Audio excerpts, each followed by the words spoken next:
Hello everyone! In today's video, we dive into the latest article by Dr. Turki Faisal Al-Rasheed, published in Arab News. Before we begin, let me introduce the author. Dr. Turki Faisal Al-Rasheed, a Saudi businessman, academic, and thought leader. As an adjunct professor at the University of Arizona and advisor, American University of Beirut, Faculty of Food and Agricultural, Dr. Turki Faisal Al-Rasheed, founder of Golden Grass Inc., he brings a rare blend of vision, expertise, and real-world insight to every article he writes. Dr. Al-Rasheed is also a distinguished author. His upcoming book, Saudi Arabia, Transformation, Uncertainty, and Sustainability, explores the kingdom's evolving economic and social landscape amid global change, offering deep insights into development, resilience, and long-term sustainability. Let's dive in.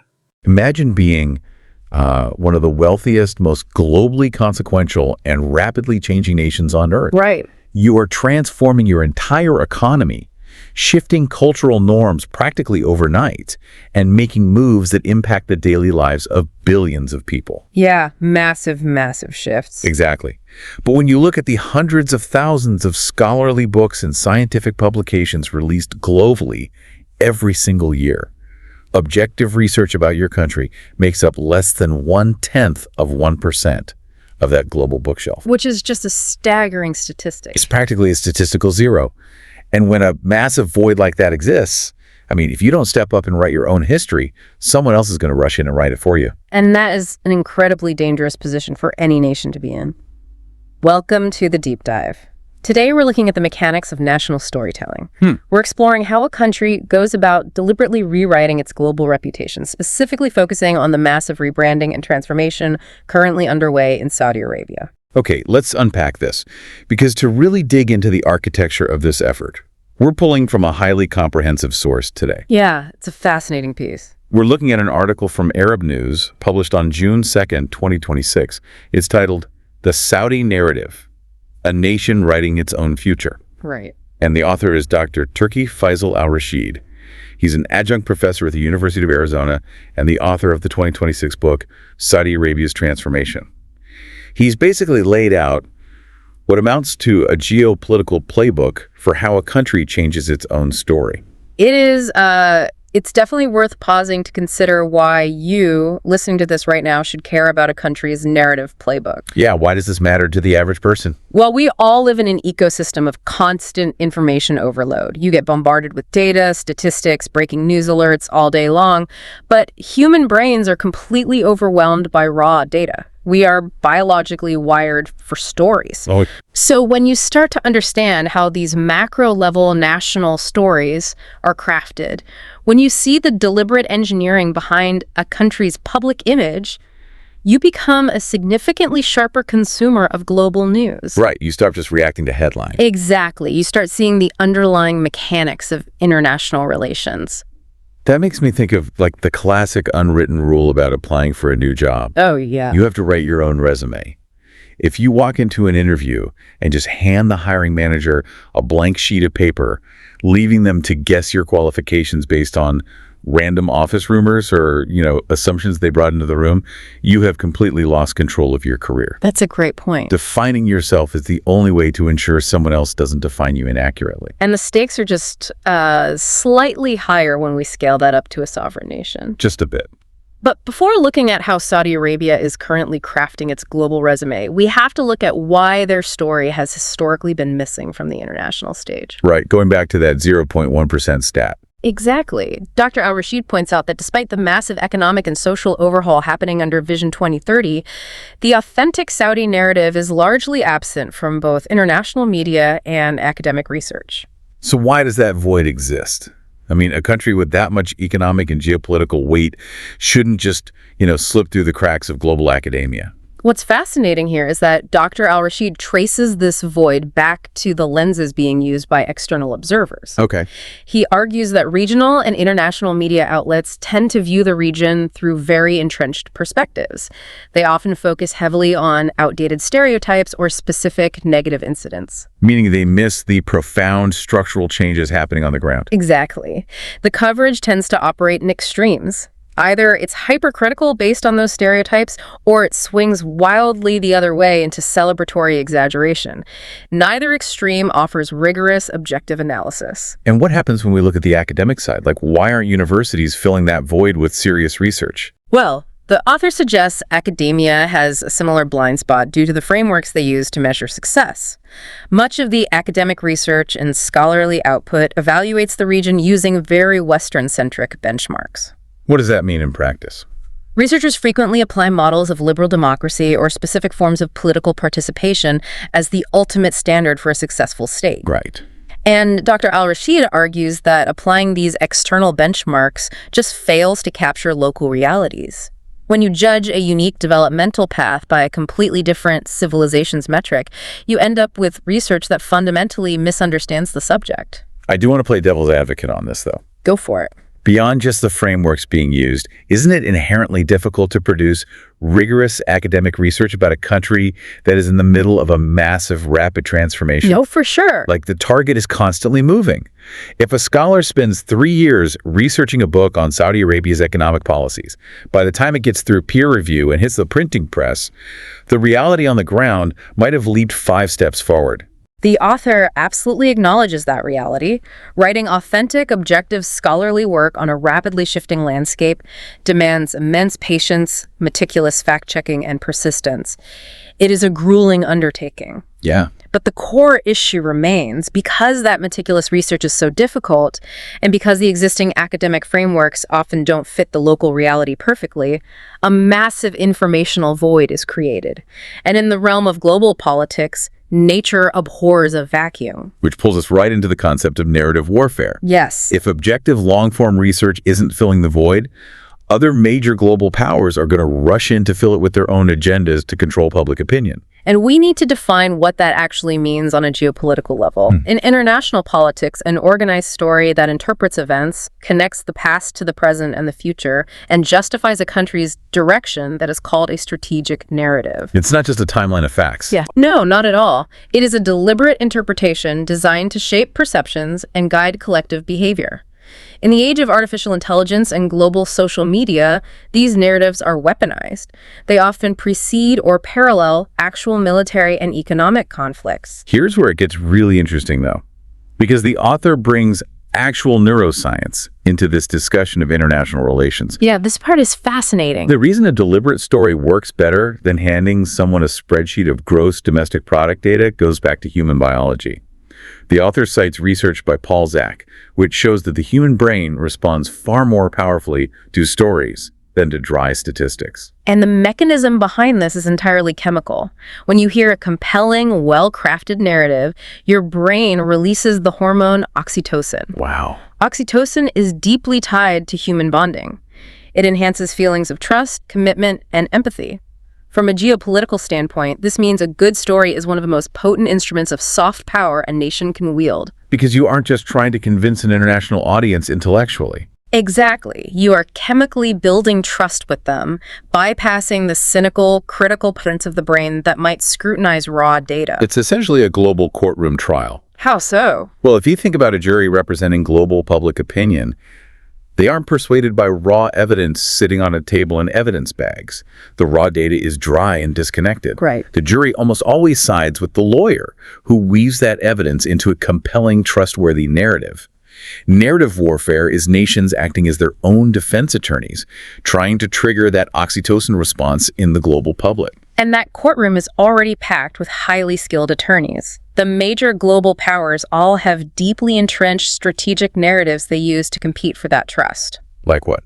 Well, the United States champions the story of a rules-based international order. China is heavily promoting a narrative built around a peaceful rise and a community of shared future for mankind. Interesting. Russia emphasizes a narrative focused on defending national security against Western expansion. Every power has a core story that justifies its actions. Which brings us back to the void surrounding Saudi Arabia. What is the story being told about them by these opposing narratives? Opposing global narratives frequently paint the kingdom through very narrow, outdated lenses. They portray it as rigidly traditional or as a state completely and solely dependent on oil. And those external stories actively ignore the modern, comprehensive developmental transformation that is actually underway. Exactly. Because of this, Dr. Al-Rasheed notes that Saudi Arabia is fighting a dual narrative battle. They have to play heavy defense to actively dismantle those outdated stereotypes, while simultaneously playing offense by promoting their own narrative. A narrative centered on comprehensive reform, responsible openness, and stability in the region. Spot on. So if they're playing offense, what is their primary weapon? Like, what is the story they are putting out there to replace the stereotypes? The source frames Vision 2030 as the core narrative weapon.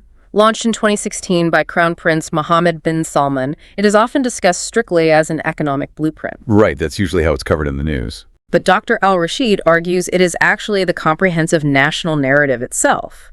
It functions as the new story because it answers the foundational questions of national identity. Well, yeah, to build a cohesive identity, a nation has to answer a few existential questions, starting with, where did we come from? And the Vision 2030 narrative answers this by rooting the country in a rich Islamic heritage and a distinct history of unification that forged their national pride. But you can't just live in the past. You also have to define the present. Which addresses the second question, where are we now?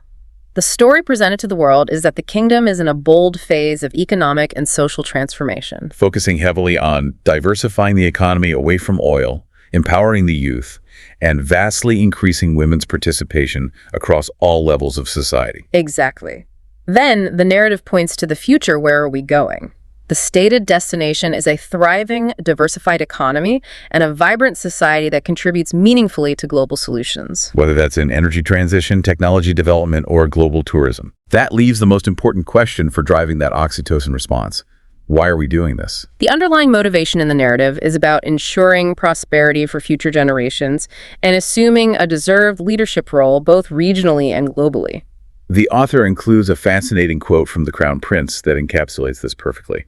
He stated that Vision 2030 is not about reinventing Saudi Arabia, but rather about restoring its natural place in the world as an ambitious, moderate, and forward-looking nation. And that deliberate choice between the words reinventing and restoring is a masterclass in strategic storytelling. Because reinventing implies the past was entirely wrong and needs to be discarded, which alienates people. Exactly, whereas restoring implies returning to a state of greatness, which builds immense domestic pride. But, a top-down narrative designed by leaders should only go so far. The true test of a strategic narrative is whether the everyday citizens actually buy into it. That is the ultimate hurdle. You can have a brilliant, perfectly focused group mission statement, but if the people supposedly living this story don't believe it, the entire narrative collapses. How does a government ensure its citizens internalize this vision? Dr. Al-Rasheed explains that this narrative generates massive domestic momentum precisely because it is framed around hope and ambition rather than restriction. But to hardwire it into society, it requires institutional adoption. So every major organization in the country has to align its own corporate or institutional story with this national vision. Right. And the source breaks down the specific traits required for this institutional alignment. It's heavily focused on how these organizations communicate. The narrative has to be simple and connected to reality. But the most crucial mechanism mentioned is finding a balance between pride and honesty. Yes, that is key. Because if a government agency or a massive corporation only puts out press releases claiming everything is flawless and every project is ahead of schedule, the human brain flags it as propaganda. The oxytocin doesn't flow. Exactly. You have to admit challenges and be honest about the hurdles to actually build trust. Consistency across all levels and adaptability over time are also required. When institutions embody these traits, the narrative moves off the government white paper and becomes woven into the actual fabric of everyday society. So what does this all mean? Once you have the entire country bought into the story at home, how do you broadcast it to the rest of the world? A perfectly crafted story is useless if no one outside your borders is listening. This brings us to the physical applications of the narrative. How Saudi Arabia is effectively taking this story and projecting it onto the global stage. Dr. Al-Rasheed outlines several major avenues, starting with public diplomacy and tourism. Right. We are seeing the rise of staggering megaprojects like Neom, Alula, and Qatar. But are these mega projects actually narrative devices, though? If the neuroscience says stories trigger trust, do massively expensive futuristic cities or massive entertainment complexes actually tell a story? Or are they just colossal, incredibly expensive billboards designed to grab attention? If we connect this to the bigger picture, they are the ultimate form of experiential storytelling. Take sports diplomacy, for example. Okay. The kingdom is attracting global football stars to their domestic leagues and securing the rights to host the 2034 FIFA World Cup. Yeah, that's a huge deal. A World Cup is not just a soccer tournament. It is a month-long, immersive global spotlight. Visitors fly in, interact with the locals, experience the infrastructure, and absorb the culture firsthand. It effectively bypasses the external, negative media narratives we discussed earlier and replaces them with a direct lived experience. Exactly. It's hard to hold on to an outdated stereotype when you are physically walking through a modern, high-tech city, interacting with the people. The story becomes tangible. And they're pushing this on the diplomatic front as well, right? Yes. International mediation is a massive narrative tool. The kingdom has involved itself in the Iran-Arab rapprochement, as well as mediation initiatives in Yemen and Sudan. So the mechanism here is action-based storytelling. Right. By actively brokering peace, they reinforce the narrative that Saudi Arabia is an indispensable force for regional and global stability rather than just an economic power. They are also investing heavily in culture and media, using things like Riyadh Season and comprehensive Ministry of Culture programs to broadcast a diverse civilizational narrative. Now, whenever a nation makes moves this visible and aggressive on the global stage, there is guaranteed to be pushback. You can't just rewrite your global resume without previous employers or competitors chiming in. Oh, absolutely. The author is very clear that the Saudi narrative faces active, ongoing counter-narratives. Yes. These counter-narratives often rely on reinforcing the old stereotypes or leveling specific new accusations. The source explicitly notes the accusation of sports washing as one of the primary hurdles the kingdom faces in its messaging. Right. The claim is that the massive investments in sports are designed purely to distract from other issues. Since the source identifies this as a major messaging hurdle, what is Dr. Al-Rasheed's proposed solution? How do you fight a counter-narrative that has significant global traction? His argument is that you don't fight it by hiding or getting defensive. You dismantle it through transparency and credibility. Makes sense. He suggests acknowledging challenges openly while continuously highlighting measurable, data-driven progress. The strategy shifts from corporate defense to proactive storytelling. Which means pivoting away from stiff official state press releases and heavily promoting authentic human stories. Exactly. The author recommends establishing rapid response units to counter misinformation on the moment it appears, so the counter-narrative doesn't have time to take root. Right, catching it early. He also pushes for forming international partnerships with neutral research centers and influencers to provide third-party validation. And this requires sophisticated digital diplomacy. It means producing high-quality, engaging content in multiple languages, and continuously measuring the impact of that content so the strategy can be refined in real time. But a PR campaign can only run for so long before people get fatigue. How does a nation make a narrative strategy sustainable over decades? Well, Dr. Al-Rasheed is emphatic on this point. The Saudi narrative cannot be treated as a temporary media campaign. It has to be a permanent, comprehensive national strategy. It has to be foundational. To illustrate the depth required, he quotes Joseph Nye, the political scientist who coined the term soft power. Nye said, "The most powerful weapon is not the one that destroys, but the one that builds understanding." And to build that lasting understanding, the author lays out a specific 6-step master plan. And looking closely at these 6 steps, the entire strategy boils down to one core concept: handing the microphone to the citizens. Yes, that's exactly it. Instead of the state trying to tell the world how great the country is, the state needs to empower its people to tell their own authentic stories. The mechanics of this master plan are fascinating. First, he recommends establishing a national academy for strategic narratives and public diplomacy. Wow, an actual academy. Yeah, this isn't just a think tank. It's a training ground to teach young Saudis the actual mechanics of storytelling, media analysis, and multilingual content creation. That's a huge step. Second, he emphasizes empowering those youths and creatives to act as official ambassadors through dedicated programs in digital media and film production. And the third step tackles that glaring gap on the global bookshelf we talked about at the beginning. To fix the 0.1% issue, the author wants to aggressively promote national academic research. Right. The mechanism here is providing grants and awards to encourage Saudi universities to produce rigorous English language books and studies on the Saudi experience, written by the people actually living it. The fourth step involves fostering deep internal partnerships between the government and the private sector. The goal is to unify the narrative strategy so it highlights real citizen and business success stories rather than just broadcasting state achievements. Got it. Fifth, there must be massive investment in authentic content funding, documentaries, podcasts, and books that are entirely led and produced by Saudi creators. And the sixth and final piece of the master plan is the creation of a national narrative observatory. This is a really interesting concept. Yeah, think of this like a sophisticated analytics dashboard for a global marketing department. But instead of tracking how many clicks an advertisement gets, this observatory uses local expertise to continuously track global sentiment, measure the international impact of the country's soft power, and adjust their diplomatic strategies in real time based on the data. This raises an important question, though. What's that? Even with an observatory, training academies, and massive mega projects, what happens if the story doesn't match the reality? Dr. Al-Rasheed concludes with a vital warning. For this neuro-optimized soft power to truly take root, there must be absolute, uncompromising alignment between words and actions.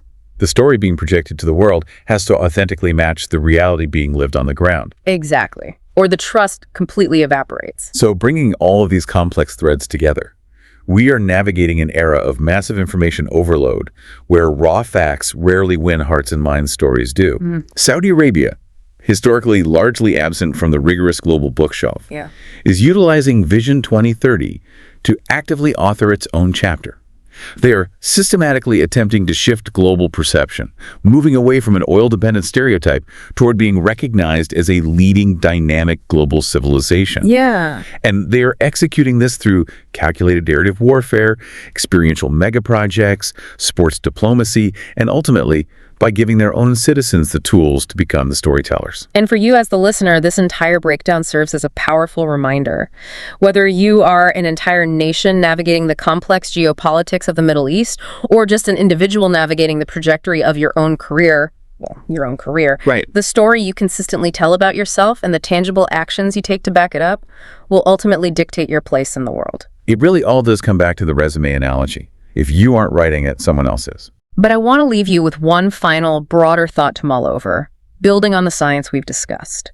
Dr. Al-Rasheed pointed out that the human brain responds chemically to stories, releasing oxytocin to build trust. We know that on a geopolitical scale, Saudi Arabia is currently crafting a highly potent oxytocin-triggering narrative. But they are not the only ones playing this game. The opposing nations, the global powers whose own narratives might clash with the kingdom's rising influence, are also utilizing the exact same neuroscience. The United States, China, Russia, everyone is engineering stories for maximum biological impact. So as Saudi Arabia's youth-driven media, fueled by these new academies and massive investments, fully floods the global stage over the next decade, how will those opposing nations adapt their own storytelling to compete? When you have multiple perfectly crafted neuro-optimized narratives colliding in the global public square, all designed to chemically manipulate trust, how does the everyday consumer, how do you actually sort through the biology to decide which story becomes the truth? That is a genuinely wild thought to end on. It really is. Thank you so much for joining us on this deep dive. Stay curious, keep analyzing the mechanics behind the stories you were told, and we will catch you next time. As we conclude this discussion, we return to the vision expressed by Dr. Turki Faisal Al-Rasheed. A vision rooted in clarity, innovation, and a deep commitment to shaping a more stable and interconnected future. For the full article, you can find the complete details in the description below, or visit www.arabnews.com. And if you need it full story about, and to learn more about the author, visit www.tfrasheed.org. If this video gave you insight or inspired your thinking, don't forget to like, share, and subscribe for more discussions like this. Thank you for watching. Stay informed, stay curious, and see you in the next video.